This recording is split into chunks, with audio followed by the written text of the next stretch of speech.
The pounding of hooves against dry earth was the only warning Fiona Grant received as the sun dipped below the distant mountains. She clutched the fraying lace collar of her dress, peering through the dirt-streaked window of her father's general store. A cloud of dust announced the arrival of Yates Ingram's cattle herd, with the man himself riding tall in the saddle at the front of the procession. Montana Territory, 1878, was no place for a woman alone, especially one being hunted. Fiona pressed a hand against her bruised ribs, wincing at the sharp reminder of Thaddeus Monroe's parting gift. Her father's funeral had been just 3 days ago, and already her former fiancé was making plans to collect what was rightfully his.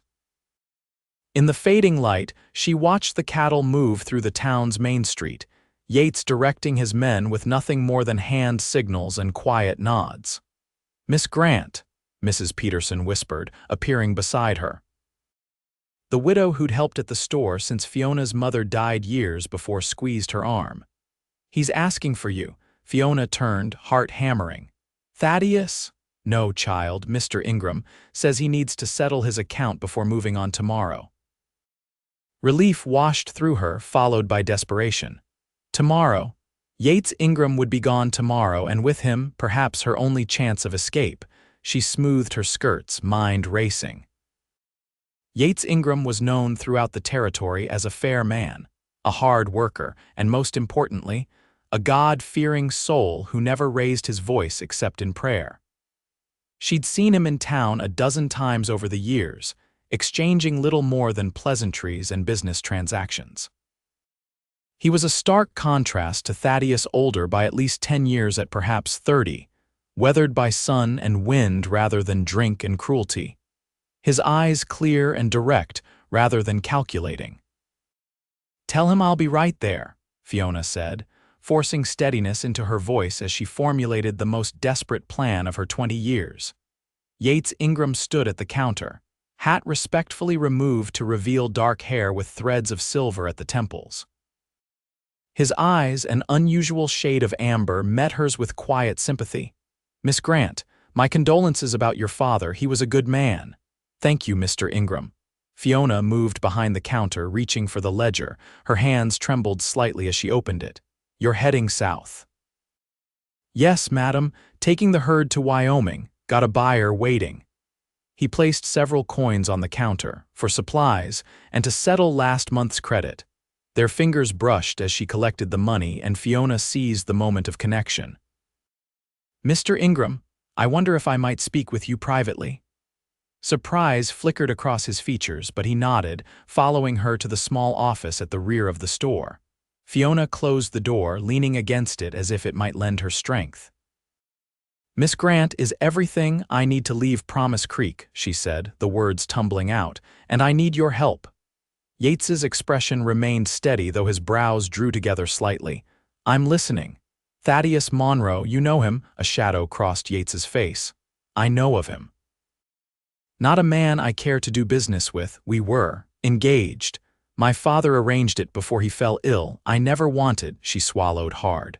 "He's coming for me, tomorrow most likely, claims my father owed him debts that can only be paid with my hand in marriage."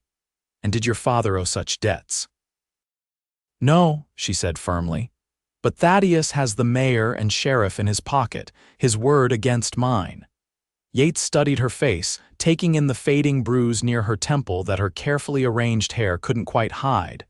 "What exactly are you asking of me, Miss Grant?" Fiona drew a deep breath.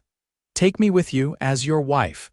The silence that followed seemed to stretch into eternity. Yates's expression remained unreadable. "You don't know me," he finally said, voice low. "I know you're honorable. I know you work hard. I know you pray." Her voice cracked. "And I know you've never beaten a woman." Something flickered in his eyes, anger perhaps, though not directed at her. "Marriage is sacred, Miss Grant." "Yes," she met his gaze unflinchingly, "which is why I can't marry Thaddeus Monroe." Yates placed his hat on the desk, running a hand through his hair. "There are other solutions. I could take you to the next town, find you passage east," he would find me. "A single woman traveling alone draws attention, but a wife traveling with her husband." She stepped closer. I'm a hard worker, Mr. Ingram. I can cook, so keep accounts. I won't be a burden. And what of love, Miss Grant? The question caught her off guard. Love? I've always believed marriage should be founded on it. Fiona looked down. My mother and father loved each other deeply.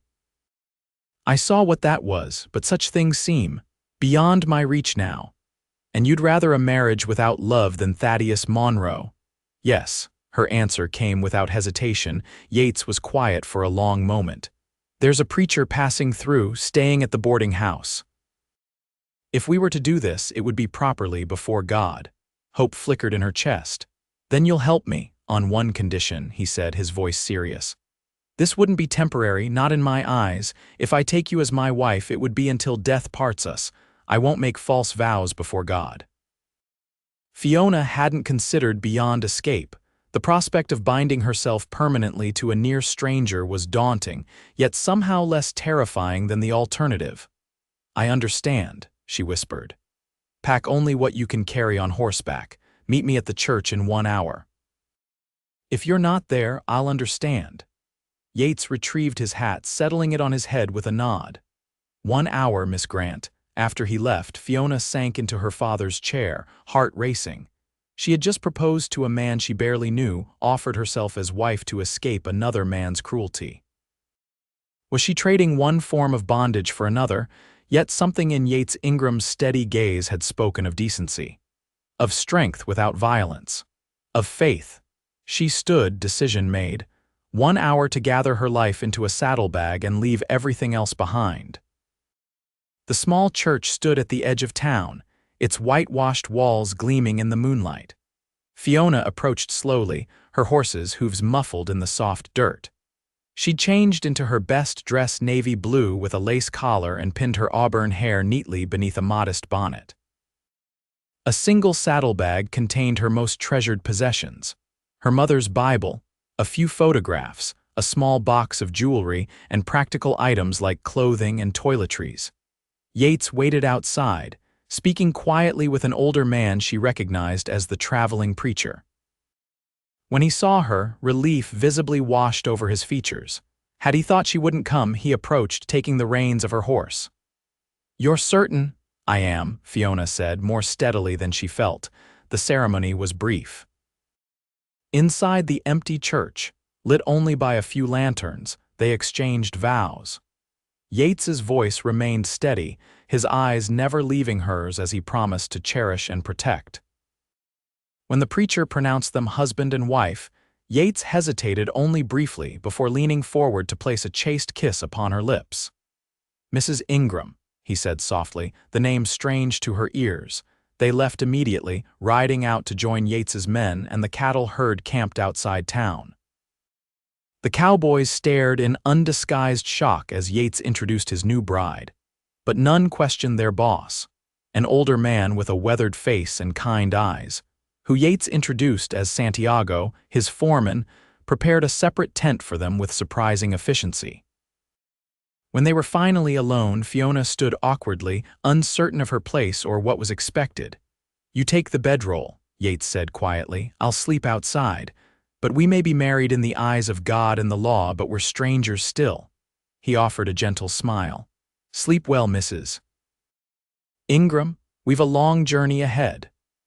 With that, he left her alone, and Fiona sank onto the bedroll, a strange mixture of relief and confusion washing over her. She'd escaped Thaddeus, but what exactly had she gotten herself into?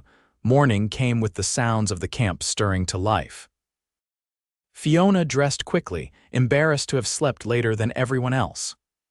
When she emerged from the tent, Yates was speaking with his men, pointing to a map spread across a fallen log. He looked up, nodding in greeting before returning to his discussion. Santiago approached, offering a tin cup of coffee. "Mrs. Ingram, hope you slept well." "Thank you," she said, accepting the cup gratefully. "And please call me Fiona." The older man's eyes crinkled with kindness. "Been with Yates for nigh on 10 years.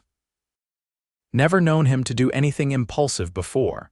Fiona felt heat rise in her cheeks. "I'm sorry if I've caused any inconvenience." "No apologies needed. Boss is a good judge of character." Santiago glanced toward Yates. "And he's been alone too long." Before she could respond, Yates approached. "We'll be moving out in 20 minutes. Think you can ride alongside the chuck wagon today? Santiago could use help with the noon meal." "Of course," Fiona said, eager to be useful. The day passed in a blur of activity. Fiona helped Santiago prepare a simple midday meal for the men, then assisted with various camp tasks. By evening, when they made camp again, her muscles ached from the unaccustomed work, but she felt a strange sense of satisfaction. After supper, Yates found her sitting by the fire. "May I join you?" she nodded, and he settled beside her, leaving a respectful distance between them. "You did well today," he said. "Santiago says you're a quick learner." "Thank you, I want to contribute," she hesitated. "Mr. Ingram, Yates, please." "Seems strange to be so formal with my wife." "Yates," she amended. "I realize this arrangement is unusual, but I want you to know I'm grateful." His gaze remained on the fire. "Tell me about him, about Thaddeus." Fiona stiffened. "Why?" "Because I'm your husband now, and I should know what manner of man threatened you." The firelight flickered across his face, highlighting the strong line of his jaw, the steady set of his mouth. Fiona wrapped her arms around herself. "He came to town 3 years ago. Bought the saloon, then the livery, then started lending money. My father. After Mother died, he wasn't the same, made some poor decisions, borrowed from Thaddeus." She swallowed. "When he couldn't repay, Thaddeus suggested I might make a suitable wife." Yates's hand clenched into a fist against his knee, but his voice remained even. "And your father agreed to this?" He was ill by then. "Desperate. I agreed to the engagement to give him peace in his final months." Her voice wavered. "But after he died, Thaddeus changed, showed his true nature." "He hurt you?" It wasn't a question. "Yes." She touched her ribs instinctively. "When I tried to break the engagement, said no woman had ever refused him and none ever would." Yates was silent for a long moment. When he finally spoke, his voice was soft but filled with conviction. "He will never touch you again. That's my promise to you, Fiona." The use of her given name, spoken with such quiet intensity, brought unexpected tears to her eyes. "Thank you." That night, like the one before, Yates insisted she take the tent while he slept under the stars. As Fiona lay awake, listening to the sounds of the camp settling for the night, she wondered if she'd traded one form of uncertainty for another. Yet beneath that uncertainty lay a flicker of something she hadn't felt in a long time. Hope. Days on the trail melded into one another. Fiona found her place within the rhythm of the cattle drive, working alongside Santiago, learning to cook over an open fire, mending clothing, and even helping with basic veterinary care for the horses. The men, initially wary, gradually accepted her presence, treating her with a rough-hewn respect that warmed her heart. Yates remained a mystery. During the day, he was busy leading the drive, conferring with Santiago, scouting ahead or riding alongside the herd. In the evenings, he would join her briefly by the fire, their conversations slowly expanding beyond the immediate needs of the journey. She learned he'd been born in Tennessee, had fought briefly for the Confederacy before deserting. "Realized I was fighting for the wrong cause," he explained simply, and had been working cattle for 15 years. He owned land in Wyoming, a small ranch he'd built from nothing. "It's not much," he told her one evening. "Simple house, barn, good grazing land, creek runs through it year-round." "It sounds lovely," Fiona said, trying to picture the place that would soon be her home. "It's isolated, nearest town is half a day's ride." He glanced at her. "Might be lonely for you. I'm used to keeping my own company." Yates studied her face in the firelight. "What did you dream of, Fiona, before all this?" The question caught her off guard. No one had asked about her dreams in so long. "I wanted to teach," she admitted. "I love books, learning. Thought maybe someday I might open a small school." She smiled sadly. "Silly dreams for a shopkeeper's daughter." "Not silly," Yates said quietly. "There are children near the ranch, no school for miles. They'd benefit from learning." Hope flickered in her chest, but she tamped it down. "Perhaps someday." That night, as she prepared for sleep, Fiona found herself thinking more deeply about the man she'd married. He remained true to his word, never pressuring her, never raising his voice, yet there was a strength in him that had nothing to do with volume or physical intimidation. She'd seen it in the way the men respected him, the way he handled difficult situations with calm authority. 1 week into their journey, disaster struck. A sudden thunderstorm spooked the cattle, triggering a small stampede. The men worked frantically to control the herd, with Yates in the thick of the chaos. From the chuck wagon, Fiona watched in horror as a steer veered suddenly, catching Yates's horse and sending both animal and rider tumbling. Heart in her throat, she urged Santiago's helper to drive toward where Yates had fallen. By the time they reached him, he was sitting up, face gray with pain, clutching his left arm. "It's broken," Santiago confirmed after a brief examination. "Clean break, I think, but needs setting." Yates's eyes found Fiona's. "You ever set a bone before, Mrs. Ingram?" She shook her head, fear clawing at her throat. "Santiago will guide you. I trust your steady hands." With Santiago's instruction, Fiona helped set and splint Yates's broken arm, fighting nausea as she felt the bone shift beneath her fingers. Throughout it all, Yates remained silent, his jaw clenched, sweat beading on his forehead, but not once did he cry out or curse. When it was done, she helped him drink whiskey for the pain, supporting his head with gentle hands. "Thank you," he murmured, eyes clouded with pain but fixed on hers. That night, for the first time, they shared the tent. Yates needed shelter from the elements as he fought fever from his injury. Fiona laid her bedroll beside his, periodically checking his splint, wiping his brow with a cool cloth and praying fervently for his recovery. Near midnight he stirred, eyes opening to find her watching over him. "You're still here," he whispered. "Where else would I be?" "Thought you might have realized what a poor bargain you made, broken cowboy instead of a cruel one." Fiona touched his hand gently. "Rest, Yates, I'm not going anywhere." Something shifted between them after that night.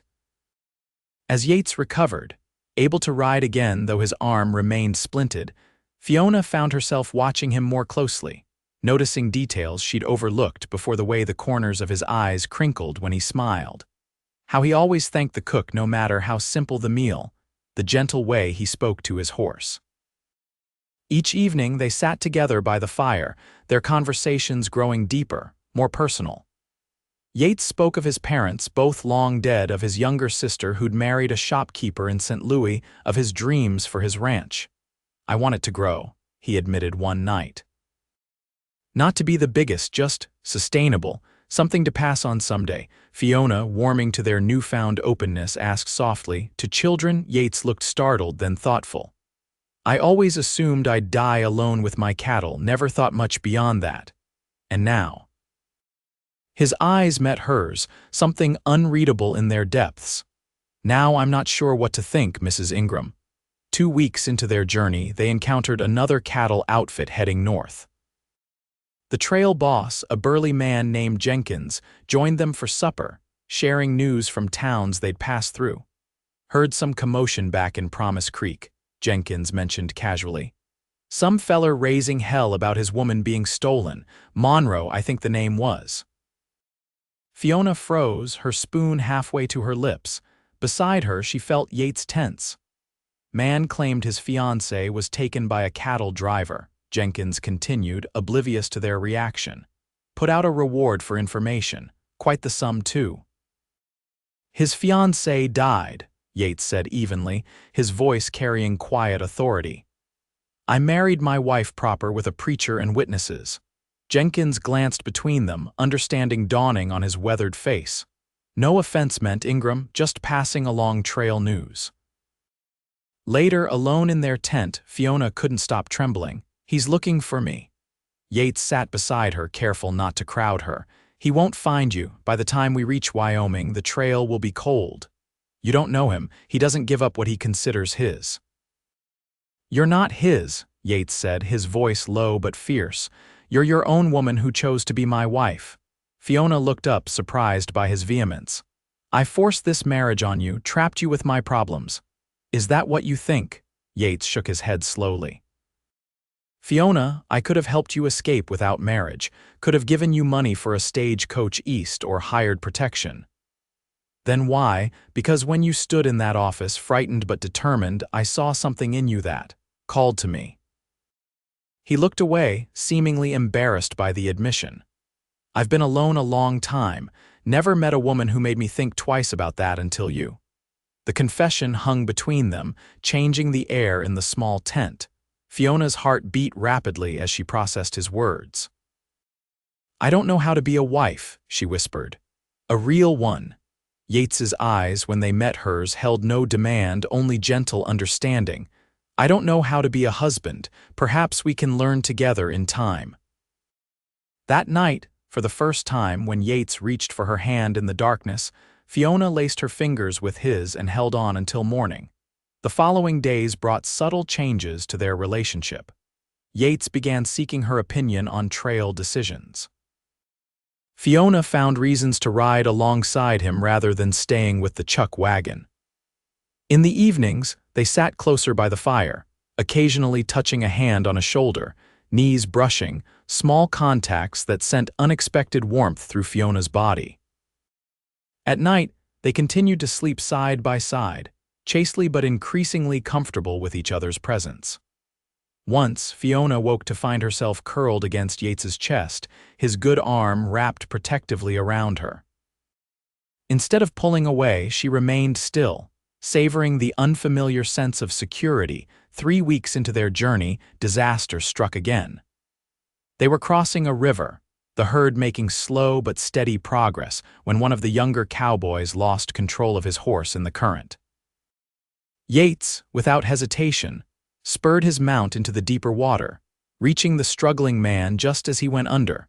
Fiona watched in horror from the riverbank as Yates, hampered by his splinted arm, nevertheless managed to grab the drowning cowboy by his collar. The current swept them downstream, both men fighting against the water until Yates's horse found footing on a sandbar.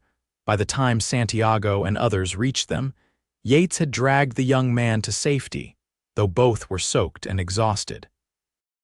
The rescued cowboy, barely 20, coughed up river water while thanking Yates profusely.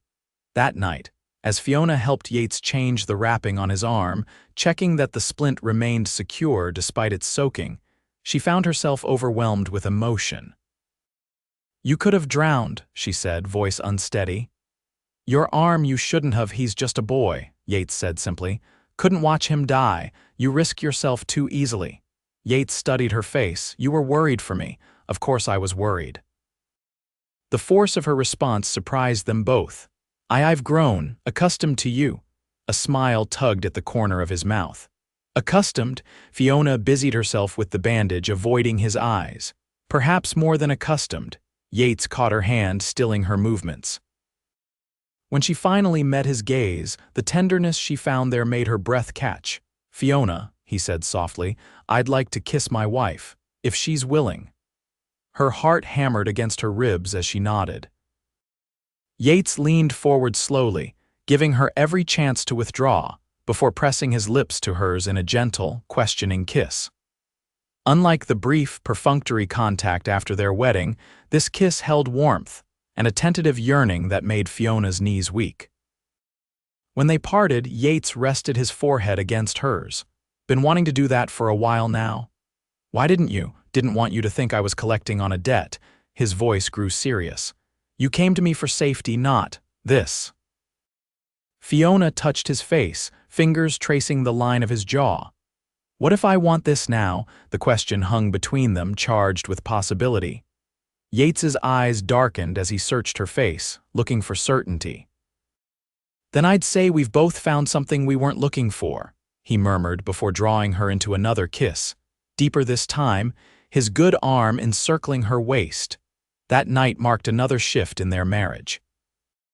Though they still did nothing more than hold each other, there was an acknowledgement between them that their arrangement had become something neither had anticipated, something that felt increasingly like love. As they neared Wyoming territory, Fiona found herself both eager and anxious to reach Yates's ranch. What would this place that was to be her home look like? Would she find contentment there? And most pressingly, would Thaddeus Monroe's reach extend even to this remote corner of the frontier? The cattle drive's pace slowed as they entered the final stretch of their journey. The landscape changed, becoming more rugged, with rolling hills giving way to distant mountains. Yates grew more animated, pointing out landmarks, speaking of the good grazing to be found in the high meadows. "See that ridge line?" he said one afternoon, pointing ahead. "Our land starts just beyond it. We'll be home by tomorrow evening." Home. The word stirred complex emotions in Fiona's heart. That evening, as they made camp for one of the last times, Yates sat beside her after supper, his splinted arm resting on his knee. "I've been thinking," he said hesitantly. "About what you said wanting to teach." Fiona looked at him curiously. "Yes. The house has a front room we don't use much, good light from east-facing windows." He met her eyes. "Could make a fine schoolroom with the right touch." Hope bloomed in her chest. "You'd let me teach?" "Let you?" Yates looked genuinely confused. "Fiona, it's your home too now. And if teaching is your calling, I'd be a poor husband to stand in your way." Impulsively, she leaned forward and kissed him, a surge of gratitude and affection overwhelming her usual reserve. Yates responded with equal fervor, his good arm pulling her closer. "Thank you," she whispered against his lips. "Don't thank me yet," he said, smiling. "Wait till you see the state of the house. Been a bachelor too long." The following day, as promised, they crested the ridge that marked the boundary of Yates's land. Fiona reined her horse to a stop, taking in the vista before her. A broad valley with a silver thread of creek winding through it, stands of cottonwoods providing shade, and in the distance, a modest house and barn nestled against a hillside. "It's beautiful," she breathed. Yates watched her face anxiously. "It's simple, nothing fancy." "It's perfect." The last mile of their journey seemed the longest and shortest all at once. As they approached the house, Fiona noted the sturdy construction, the wide porch, the smoke already rising from the chimney. "Santiago sent one of the boys ahead this morning," Yates explained, "to light fires, air things out." They dismounted in the yard, Yates coming to help her down, though she'd grown quite adept at managing on her own. His hand lingered at her waist, his eyes searching her face. "Welcome home, Mrs. Ingram?" Inside, the house was indeed simple but well built. A large main room with a stone fireplace, a kitchen with an iron stove, 2 bedrooms, and the front room Yates had mentioned as a potential schoolroom. Everything was neat but sparse, clearly the dwelling of a man who spent more time outdoors than in. "It needs a woman's touch," Yates said apologetically as he showed her around. "It needs curtains," Fiona replied with a smile, "and perhaps a few more rugs." After showing her the house, Yates took her to the barn to check on their horses. As they walked back toward the house, the sun setting behind the western hills, he suddenly stopped. "There's one more thing," he said, a hint of nervousness in his voice. "Something I've been meaning to say." Fiona turned to face him, curious. "This marriage, it started as a bargain, an escape for you." He took her hand in his. "But somewhere along the trail it became more to me, much more," her heart quickened. "To me as well. I want you to know," he continued, his voice growing husky, "that I've come to care for you deeply. And while our beginning was unusual, I hope our future might be built on something stronger than necessity." "Yates, I'm saying I love you, Fiona." The words tumbled out, honest and unadorned. "And I understand if you don't feel the same, if you need time, but I wanted you to know that this is a real marriage to me now, not just a convenient arrangement." Tears pricked at Fiona's eyes. "I never thought I'd find love, not after everything with Thaddeus. I was willing to trade love for safety." She squeezed his hand. "I never expected to find both in the same man." Yates's face softened with hope. "Are you saying, 'I love you too'?" she whispered. "It happened so gradually I hardly noticed until it was already true." He pulled her into his arms, kissing her with a passion that made her dizzy. When they finally broke apart, breathless, the first stars were appearing in the darkening sky. "Come inside, wife," Yates murmured against her hair.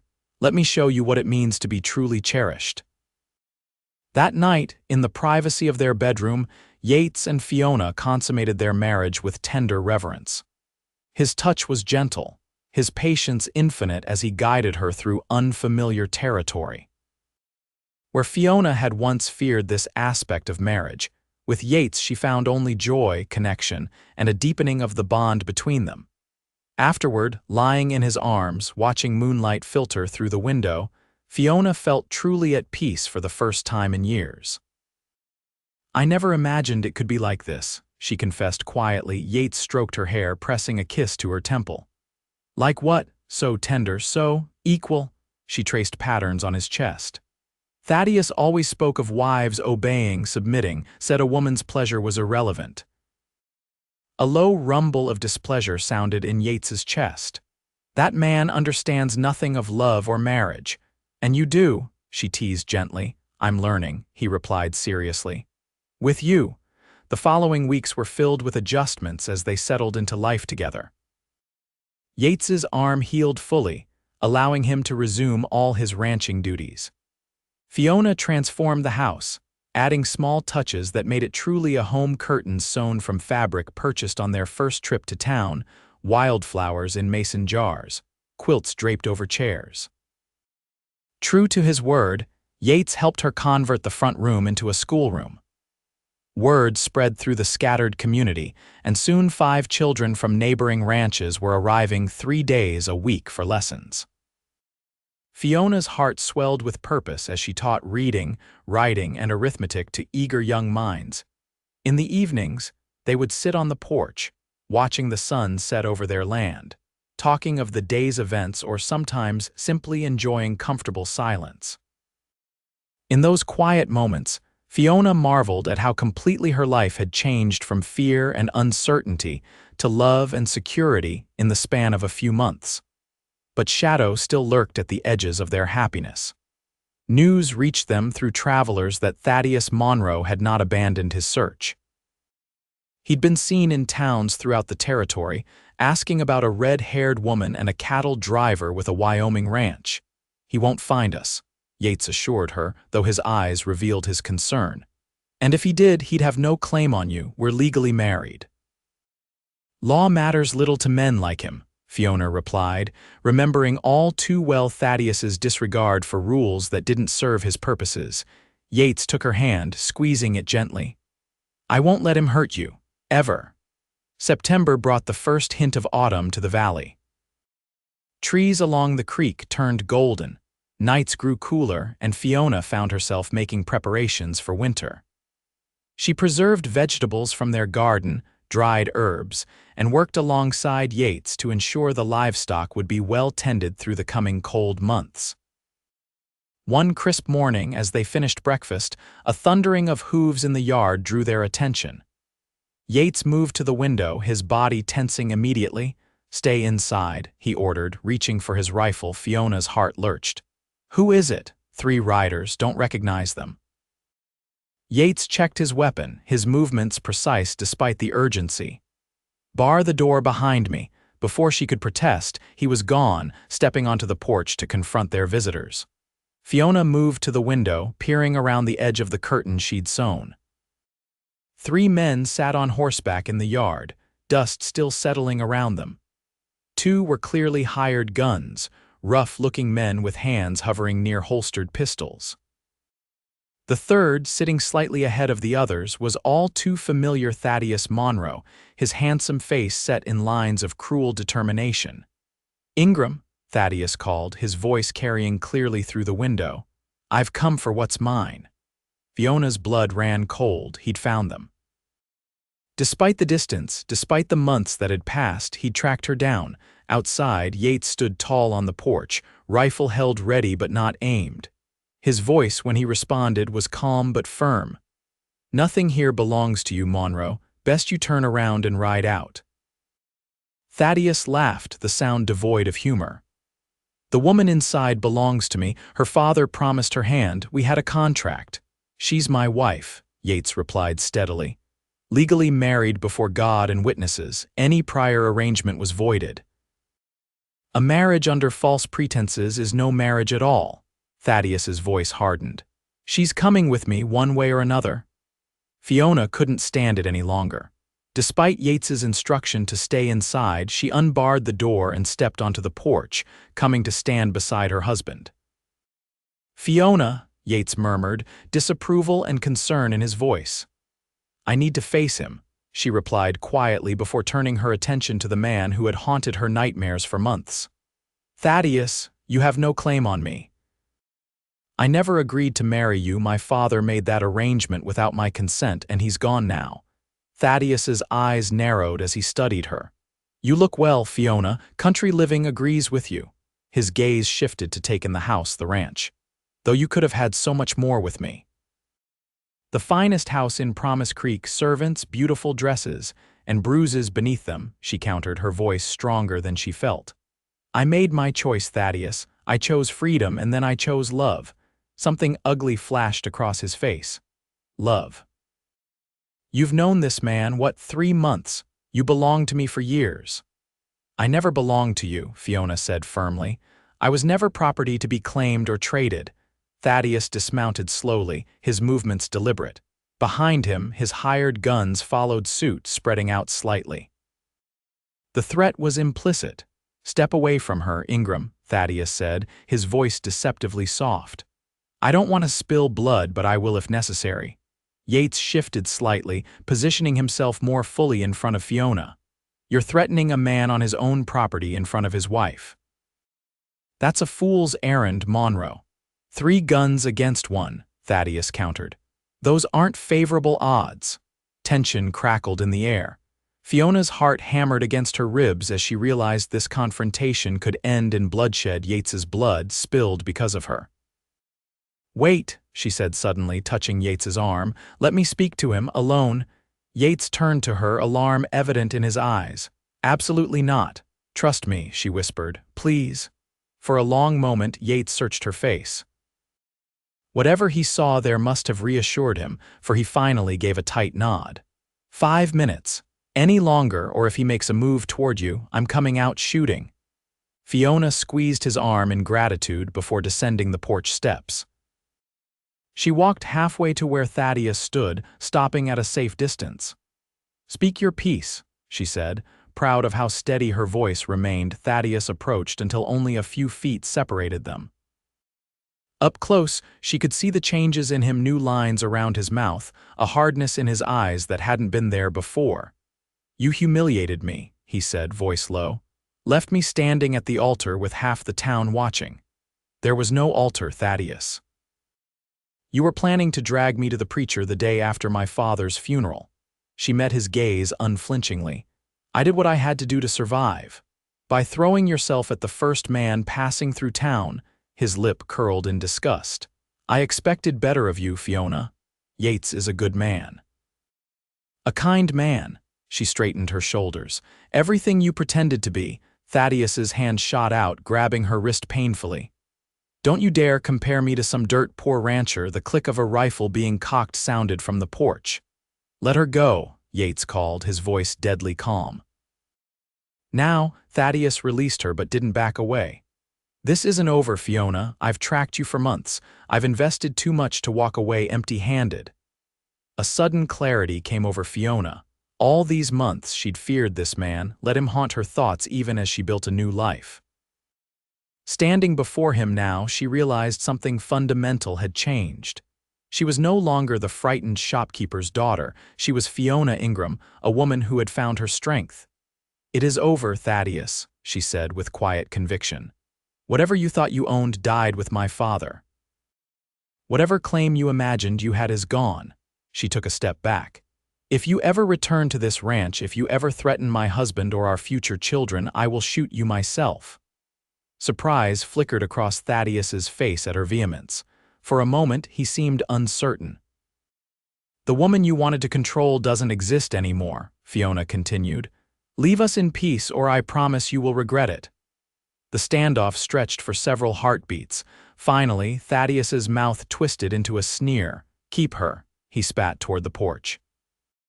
"She was never worth this trouble anyway." He turned, gesturing to his men to mount up. As they prepared to ride out, he looked back once more. "Better watch your back, Ingram. Wyoming's a dangerous territory." "So is threatening a man's wife," Yates replied evenly. "Don't test that lesson twice." Fiona stood her ground until the three riders disappeared down the trail, dust settling in their wake. Only then did she allow her legs to give way, sinking to her knees in the dirt yard. Yates was beside her instantly, rifle discarded, strong arms enfolding her. "You were magnificent," he murmured into her hair, and terrifying, a trembling laugh escaped her. "I've never spoken to anyone like that in my life." "Remind me never to cross you," he said, helping her to her feet. "Did you mean it, about our future children?" Fiona blushed, realizing what she'd revealed in the heat of the moment. Yes, I've been thinking about it, about starting a family." Yates's face softened with wonder. "I'd like that very much." That night, as they lay entwined in their bed, Yates held her close, his voice rumbling against her ear. "Do you think he's gone for good?" "Yes," Fiona said, surprising herself with her certainty. "He's a predator. Once prey stands up to him, shows no fear, he loses interest." She traced patterns on Yates's chest. Besides, his pride was hurt more than anything. He'll find someone else to control. "I'll still keep watch for a while," Yates said, pressing a kiss to her forehead. "Can't risk you or our future little ones."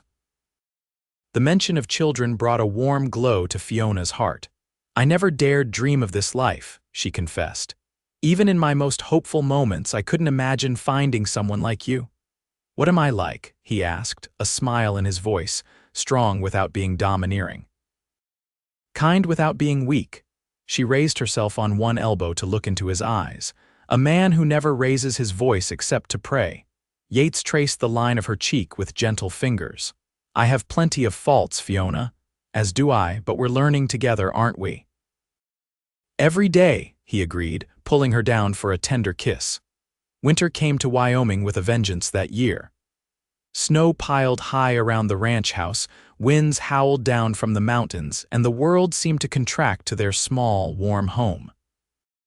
Yates worked tirelessly to care for the livestock, often returning to the house with ice in his beard and exhaustion in his eyes. Fiona kept the fires burning, prepared hearty meals, and continued teaching the children who could make it through the snow. In the evenings, they would sit before the fireplace, sometimes reading aloud to each other from Fiona's small collection of books, sometimes simply talking of their hopes and plans. The threat of Thaddeus Monroe faded like a bad dream as days turned to weeks with no sign of him or his men. By Christmas, Fiona was certain of the small life growing inside her. She waited until Christmas morning to share the news, presenting Yates with a tiny pair of knitted booties after they'd exchanged their other gifts. His face, when he realized what they meant, transformed with such joy that Fiona felt tears spring to her eyes. "A baby," he whispered, looking from the booties to her still flat stomach. "Our baby." "Due in summer," she confirmed, laughing as he gathered her into his arms, lifting her off her feet in his excitement. "Are you happy?" he asked, setting her down gently, his hands still spanning her waist. "Happier than I ever thought possible," she replied truthfully. "Are you?" In answer, Yates knelt before her, pressing a reverent kiss to her abdomen. "Thank you," he murmured, whether to her or to God, Fiona wasn't entirely sure. Perhaps both. Spring came slowly to the high country, snow melting reluctantly, revealing tender green shoots beneath. As the world renewed itself, Fiona's body changed, the swell of her belly becoming more pronounced. Yates watched her transformation with wonder, his hands constantly drawn to the evidence of their child growing within her. In April, a letter arrived from Promise Creek, carried by a traveling salesman. Fiona opened it with trembling hands, Yates a steady presence beside her. "It's from Mrs. Peterson," she said, scanning the neat handwriting. "Thaddeus Monroe is dead." Yates looked up sharply. "How?" "Gambling dispute, shot in a saloon in Denver." Fiona continued reading. "She says the town is better for his absence. His creditors have claimed most of his properties." She lowered the letter slowly. "It's really over." That night, for the first time, Yates led them in a prayer of thanksgiving on the porch, his strong voice carrying into the spring twilight. Fiona's hand rested on her growing belly as she joined him, gratitude filling her heart for the journey that had led them here. Summer arrived with long, golden days. Fiona's time grew near, and Yates arranged for the midwife from the nearest town to stay with them. The woman, Mrs. Carpenter, arrived 2 weeks before Fiona's expected date, bringing her experienced calm and practical wisdom to the household. First babies often take their time, she assured them both. Everything looks to be progressing perfectly. As July's heat settled over the valley, Fiona's labor began. Yates, pacing anxiously outside their bedroom door as Mrs. Carpenter attended his wife, prayed more fervently than he ever had in his life. Inside, Fiona fought through waves of pain, drawing on reserves of strength she hadn't known she possessed. After 16 hours, as dawn broke over the eastern hills, their daughter entered the world with a lusty cry that brought tears to Fiona's exhausted eyes. When Yates was finally allowed into the room, he approached the bed with reverence, gazing down at the tiny bundle in his wife's arms. "She's perfect," he whispered, one finger gently touching the downy red hair that matched Fiona's own. "Just like her mother." "Would you like to hold your daughter?" Fiona asked, smiling despite her exhaustion. With careful movements, Yates took the swaddled infant in his strong arms. The contrast of his weathered hands against the delicate blanket made Fiona's heart constrict with love. "Hello, little one," he murmured, voice thick with emotion. "I'm your pa." "What shall we name her?" Fiona asked softly. Yates looked up, eyes shining with unshed tears. "I was thinking, Hope. Because that's what she represents to me, what you both represent." "Hope," Fiona repeated, tasting the name. "Hope Ingram, it's perfect." As summer gave way to autumn, and autumn to another winter, the Ingram family settled into the rhythm of life with a baby. Hope thrived, growing strong and curious, her father's amber eyes taking in the world with wonder. The schoolroom temporarily became a nursery, though Fiona continued teaching when she could, often with Hope sleeping peacefully in a cradle beside her desk. On the anniversary of their hasty wedding, Yates surprised Fiona by asking Santiago and his wife to watch Hope for the evening. He led Fiona to their special spot by the creek where a small picnic awaited. "1 year," he said, pouring her a glass of wine. "Hard to believe so much has changed." "For the better," Fiona replied, accepting the glass with a smile. "I have something for you." Yates reached into his pocket, producing a small velvet pouch. "I've been saving for this since before Hope was born." Inside the pouch, Fiona found a delicate gold ring set with a small diamond that caught the late afternoon sunlight. "Yates, it's beautiful. When we married, it was rushed, necessary." He took her hand. "I couldn't give you a proper ring then, but now." He slid the ring onto her finger where it nestled against her simple gold wedding band. "Now I want you to have this as a promise that every day I choose you, not out of necessity but out of love." Tears welled in Fiona's eyes. "I choose you too, Yates, every day." "I thank God for bringing you into my life," he said softly. "Even if the circumstances were less than ideal." "Perhaps especially because they were less than ideal," Fiona replied. "We found each other when we both needed someone most." As the sun set over their land, painting the sky in brilliant oranges and pinks, Yates pulled his wife close. "What do you think about expanding the schoolroom again? Maybe adding another bedroom to the house?" Fiona looked up at him questioningly. "For the next little Ingram," he clarified, his eyes twinkling. "Hope might like a brother or sister someday." Laughing, Fiona wrapped her arms around his neck. "I think that's an excellent idea, Mr. Ingram." "I love you, Fiona," Yates whispered against her lips, "more than I have words to say."